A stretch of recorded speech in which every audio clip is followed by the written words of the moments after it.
This guy wouldn't know how to read if it hit him in the face. Illiterate. The survivors are standing on the rooftop that they climbed onto at the end of the introduction cutscene. There are some weapons and supplies here.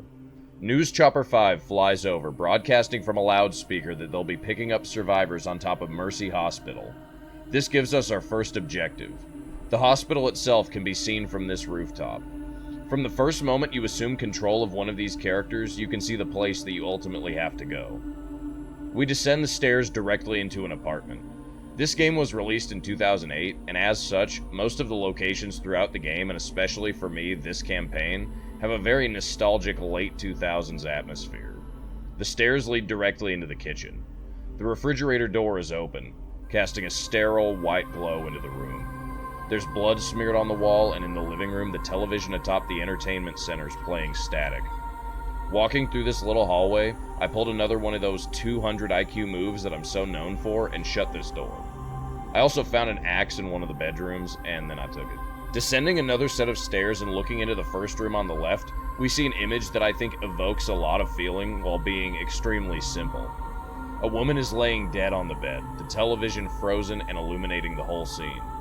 This woman was not killed by the infected, but rather by her own hand. Sometimes, a bottle of pain pills will spawn on the nightstand next to her, implying that she overdosed. No Mercy takes place 2 weeks after first infection, right around the time that some of the infected began mutating into the special infected. That makes me wonder how long this woman has been dead for by the time we find her. How much of the end of the world did she see before she succumbed to hopelessness? A detail that I find quite sad is that she's wearing these brightly colored socks and her pajamas. When I reached this door, I got hit by a boomer that I didn't see at all, and bravely fought off the hordes while mostly blind, since my AI teammates were definitely taking their time. We work our way through these alleyways and back rooms, finally coming out onto the street just around the corner from the subway station. Here, I looked up again to see the Mercy Hospital again. It's something that I'm probably going to mention quite a bit, but the Mercy Hospital is pretty consistently visible throughout this campaign, except of course for the underground portions. And I really like this. This image has stuck with me ever since I played the first Left 4 Dead when I was 9 or so. Just the hospital silhouetted against the nighttime city with the bright green Mercy sign beaming out a message of hope into a mostly dead and still rapidly dying world. Going down this set of stairs, we reach the first safe room.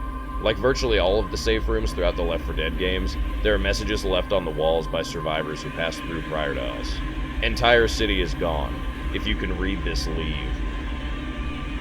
Radio is saying Fairfield has been quarantined.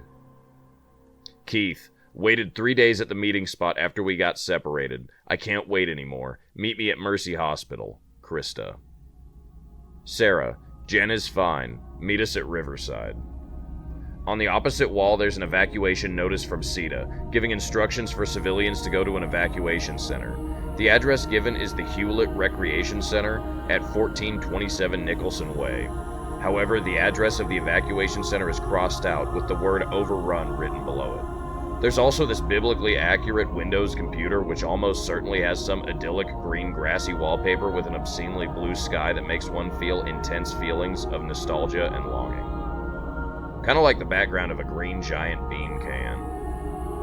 On the wall behind the computer, there's a safety checklist which gives us an idea of the kinds of safety guidelines that CETA was giving at the time. Seek shelter in fortified, windowless room, preferably underground. Ensure all openings have been securely obstructed. Secure the room with plastic sheeting and duct tape. Listen to your radio for further instructions from authorities. There was also this super comforting and motivational message that just says, none of you will survive. We dropped down through this caved-in section of floor and into the Holly Street subway station. I absolutely sniped this spitter and then immediately heard the distinct sobbing and wailing of a witch. Notably, this sound was much closer than one would hope it to be. I couldn't find her, which was fine with me, and I didn't even really look that hard once I realized she wasn't in the direction I needed to go. But we follow the tracks, passing through and around overturned subway cars and cars that have been derailed. The chaos down here must have been immense in the initial days of the infection. I had to pass through this train car, whose back door was blown outwards, and I noticed that there's a police officer crushed underneath the door. There's also another one sitting dead inside the car on one of these bench seats. We make it out of the car and emerge right near the end of the tunnel, where we'll find the maintenance door that we're looking for. Although as soon as I stepped into the door frame, I heard the tank music and then got absolutely thrown across the room. This isn't really the most ideal area to deal with a tank, but I was able to hit him with a very well-placed Molotov before he threw a chunk of concrete at me and knocked me down. I was worried that I would die here because I thought the AI teammates would all just try to tackle the tank and die in the process, but Lewis was actually able to get me up just in time for me to dodge another motorcycle-sized piece of concrete. The tank did get Francis down, but I delivered the killing blow not long after, and Francis was revived, although not by me. We head up these stairs and into another one of these crawl space type areas that leads to this generator room. I cleared most of the zombies out, then I flipped this switch, initiating a horde event. We held the onslaught off and then went through the now open door and up the stairs. There's a break room or something, maybe an office, that had a pile of ammunition and a high caliber pistol on the table, as well as a semi-automatic shotgun. I took the shotgun and then changed my mind immediately and walked off with the AK again. Moving on further, the news chopper flies over again, with the pilot once again urging anyone who can hear him to go to the rooftop of Mercy Hospital for evacuation. I got diabolically and brutally attacked by a jockey who ran me down a hallway past a spitter and got my health down to below a quarter before somebody saved me. Thankfully, nobody else was low health, so I didn't feel bad that Zoe used her medkit on me. I found some explosive rounds in this bathroom and immediately put them down and loaded my AK with them, although I didn't want to waste them too quickly, so I then switched to the dual-wield pistols. On this bus stop thing, there's an advertisement from the Mercy Hospital Outreach Program. Saving blood. What?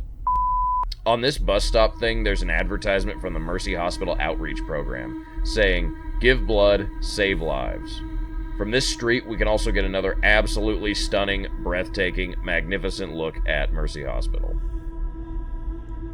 I cleared more of the street, and as I was doing so, I saw this orange notice from CETA marking this building as quarantined.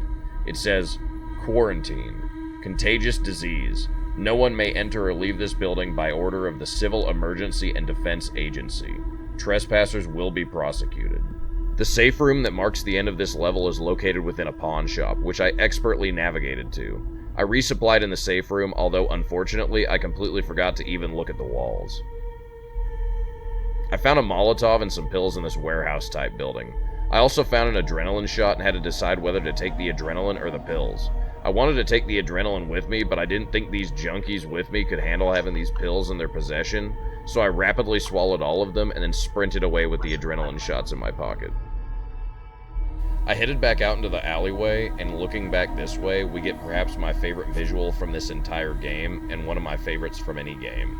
The hospital is perfectly framed between these buildings. In this alleyway, I saw something very cool that was also very unsettling. There's this zombie standing here in a boonie hat. I hit him with several shots, enough to drop a normal zombie, but rather than fall over dead, he took off running and climbed up this drain pipe, all while I, admittedly not super accurately, kept trying to shoot him. Even with the times that I missed, that guy really did tank a lot of rounds. I waited for him to come back, but it didn't seem like he was going to, so I kept going. We go in through the back door of a burger tank. I looked at the menu above the counter, but there really wasn't anything particularly unique on it. Although that being said, a double cheeseburger or even hamburger for $2.50 sounds like the kind of deal that you could only get if you buried your photograph along with a couple of other things at a crossroads and then made a deal with whatever appeared. I also found a container of laser sights in the bathroom and equipped it. Exiting the burger tank, we enter an industrial area where we have to ride this extremely loud lift up to access the roof. This lift also starts another horde event. These two buildings are marked with the names Hirsch Shipping Co. and Eastern Waterworks, and once again, the hospital perfectly framed in the sky.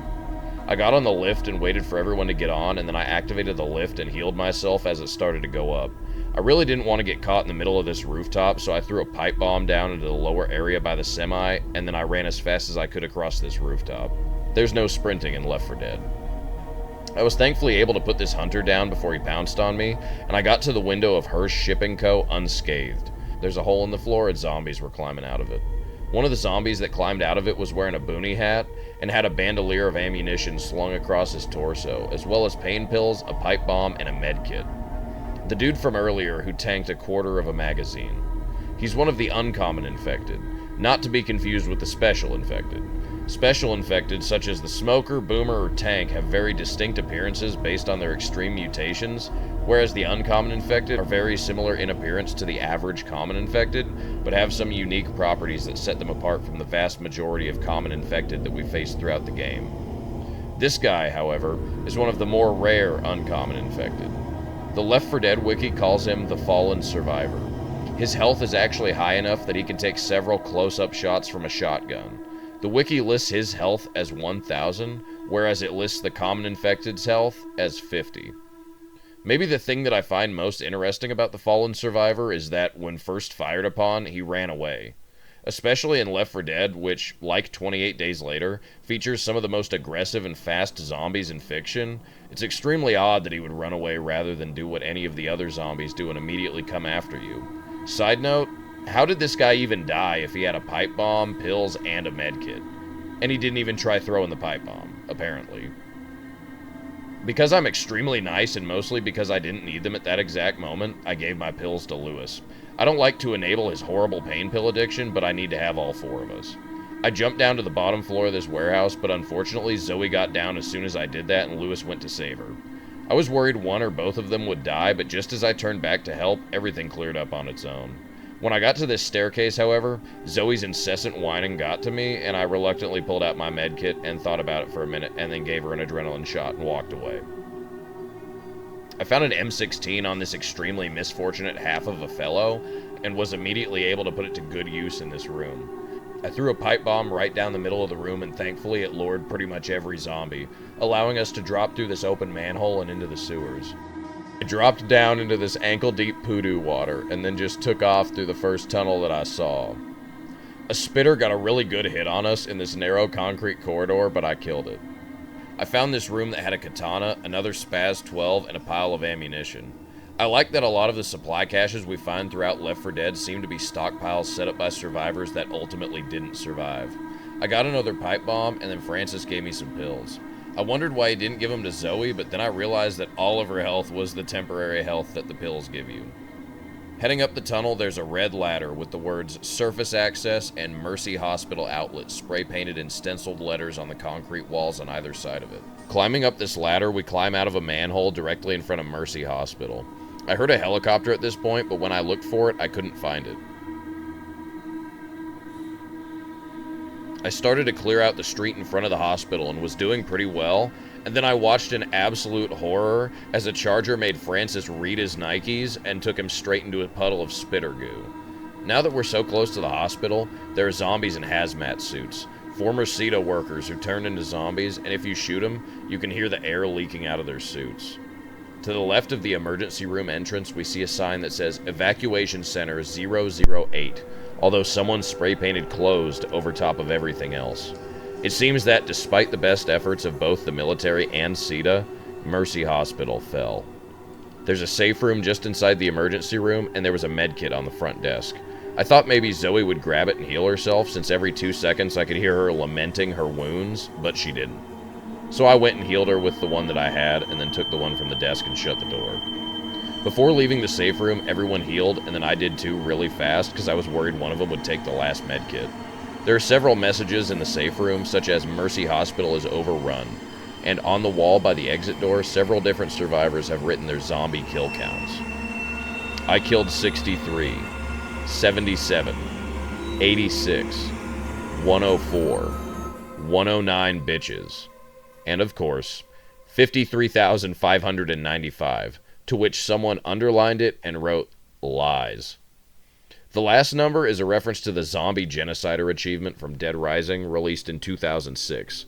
To get the Zombie Genocider achievement in Dead Rising, you must kill 53,594 zombies within a single 72-hour run of the game. The reason it's that number is because that's the population of Willamette, the fictional town that Dead Rising takes place in. As you can see, the number on the wall here is the same number, but one more. Opening the door to the hospital hallway, the first thing we're greeted with is a pile of bodies in front of a blood-splattered wall. Upon a little bit of reflection, no wonder this place fell. I can't think of a worse place to be during any kind of virus/disease-based zombie apocalypse than a hospital. These hallways feel extremely familiar. I imagine they do to many people. Almost every hospital that I've been to has looked quite similar to this. The paintings on the walls, the rectangular ceiling panels, the thick wooden doors reminiscent of those on the school classrooms when I was a kid, the fire extinguishers, the plaques outside the rooms bearing room numbers and designation. Inside this room, where there's a gentleman who very kindly and considerately died facing opposite the door, you can find an x-ray that's a very obvious reference to the cover of the game. Also, I checked on dude, and I don't think he's gonna make it. In the hallway, we got rushed by a small horde of zombies, and one of them dropped a boomer bile that I didn't pick up because I had a pipe bomb. But if I remember correctly, this is the only level in No Mercy in which you can find the throwable boomer bile. The reason for that is in Left 4 Dead 1, which was the game that originally contained No Mercy, there was no throwable boomer bile. That was added in Left 4 Dead 2 and then retroactively added into the maps from 1. I think it's really cool you can only find him in the hospital, and it makes sense because this is one of the only places I could think of in Fairfield that would actually be trying to do some work with such things. Obviously it didn't pay off very well, or at all for them, but I do like cracking open a nice cold boomer bile after work. All of the rooms have diagrams of various organs, and in this room I noticed that the clock was stopped at 8:24.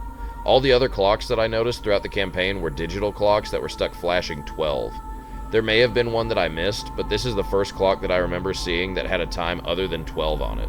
I kept clearing the individual rooms, and in this one, I found a zombie just calmly sleeping on top of the elevator. We move up one floor via the staircase and go through the cafeteria.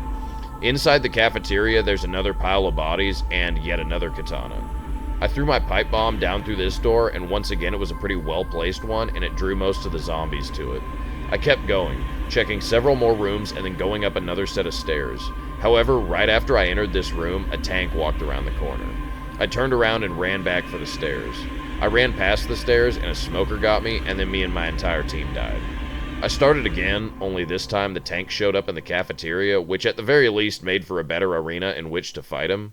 Even so, he downed Lewis, and then after I revived Lewis and gave him yet another full bottle of pain pills, the tank downed him again. But we killed the tank, and I revived Lewis again. Right after killing the tank, I found this large machine gun in a bathroom. I know it does a ton of damage, but the ammo being limited to 150 rounds still sounds pretty light to me, but I took it anyway. I used it to clear some of this hallway at the top of the stairs, but I ended up switching it out for the 3-round burst rifle that looks like a SCAR. I still probably prefer either the M16 or the AK-47 to it, but I got excited to see it again because I hadn't used it in a while. While roaming this floor of the hospital, I started to hear the distinct, sorrowful wailings of a witch. I noticed that there was yellow tape crossing some of the doors to the rooms, and if you walk through the tape, it'll fall to the ground. In several of the rooms up here, there are signs that say biohazard, infectious substance, with the identity of the biohazard being just NA, signifying that they had no idea what the infection was. It's also here where we find what some theorize to be Patient Zero. I'm most certainly not saying that this one definitely isn't Patient Zero, but I'm also not sure what would distinguish this one from, like, for example, the one just across the hall from him. Their rooms both have the exact same biohazard signs, and both have a corpse in a hospital gown lying on the floor. Anyway, I kept going, and I found out that the witch was in a room right next to the elevator. I knew that if I hit the elevator button and initiated a horde event, there wasn't much chance that the witch would go undisturbed. So I looked around for a Molotov or something. I didn't find one, but I did find some explosive rounds, which I placed down and equipped. Then I went and threw a pipe bomb at the witch. Surprisingly, the pipe bomb did not set her off, so I just started shooting her. After the first couple shots, she disappeared, and I got a little worried since I was pretty sure she'd be coming for me on account of the whole shooting her with explosive rounds thing. And then she erupted from the wall in a shower of splinters. Weirdly enough, though, despite sledgehammering through the wall, she kind of trapped herself in this room and made it a lot easier to kill her.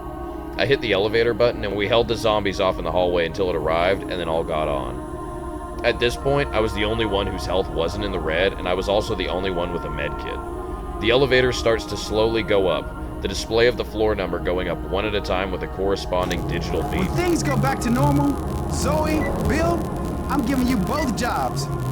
Francis, I'm gonna teach your ass how to read. Go to hell! He then immediately made a comment about how hurt he was, and it made me feel bad, so I used my med kit on him. The elevator shudders and creaks as it passes floors 26 and then 27, and finally stops on 28. This floor was under construction at the time of infection, now to never be completed. It is forever in a state of being built. You can see construction worker zombies up here, people who were infected at work and never returned home. The view of Fairfield from up here is really something. A spitter was using hacks and aimbot and got me down, but I got revived and carried on. Very thankfully, despite being at 1 health by the time I did, I made it to the safe room. It's worth noting that while recording all the gameplay, after I finished that level, I went on to the final level. However, I fell asleep during the rooftop finale and ultimately had to turn OBS off and go to bed, so I had to come back to it the next day. If you notice any discrepancies with my weapons at the beginning of this one, that's why. On the wall in this safe room, behind the table with the weapons and ammo, a few survivors have written down how long they think it takes for someone to turn into a zombie after being infected. It takes at least 4 days to change. No, it doesn't. 3 days. 2.5 hours, which is underlined several times. I saw it happen in 5 minutes. Underneath that, we of course have a warning to the zombies from the greatest hero humanity could ask for in such a time of crisis, Chicago Ted. This hallway has a lot of doors on either side, and the rooms are also really dark, so I threw a pipe bomb down the hallway and hoped it would draw out all the zombies. Like with my last few, that mostly worked, however some ended up coming from behind us. I also absolutely bodied both a charger and a jockey. Getting to the top of the roof and following the sound of the chopper pilot's voice coming from a radio, we find the place that will hold out until he gets here. I answered the radio, and he calls back saying that he'll come to pick us up. It's also here, right before the rooftop finale, that he says something that I find very, very interesting. Mercy Hospital. Gonna be running a bit late. Just had an incident. News Chopper 5 out. The reason that I think this is important is the next campaign, Crash Course, starts with this very helicopter crashing. The reason given is that Zoe shot the pilot, though she says he was a zombie. A lot of people say that it was being in close proximity to the survivors who are carriers that would have infected the helicopter pilot. However, I think that this implies that he was bitten or otherwise infected on one of his other evacuation runs and just ignored it long enough to pick up Bill, Zoe, Francis, and Lewis. Anyway, I got back the M16 and I used the mounted gun as much as I could, although it can only turn so far in either direction. Unfortunately, there were pretty much no pipe bombs up here, only an entire stockpile of Molotovs.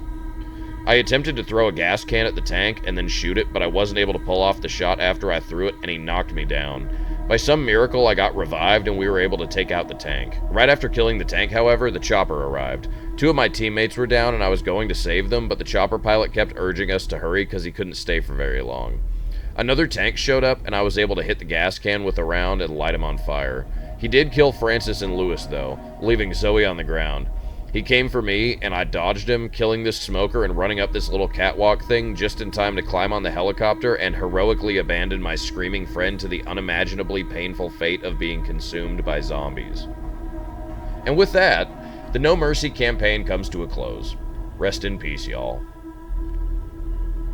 Anyway, hopefully y'all liked this video, and hopefully I made some sense when I was describing how special I think the atmosphere of this map is. That 2000s nostalgia mixed with the extremely familiar environment of a hospital makes for something really special, and it's something that's stuck with me since I was a little feller. Anyway, thank you for watching, especially for watching this long, and I'll probably see you soon in another video. Bye, y'all.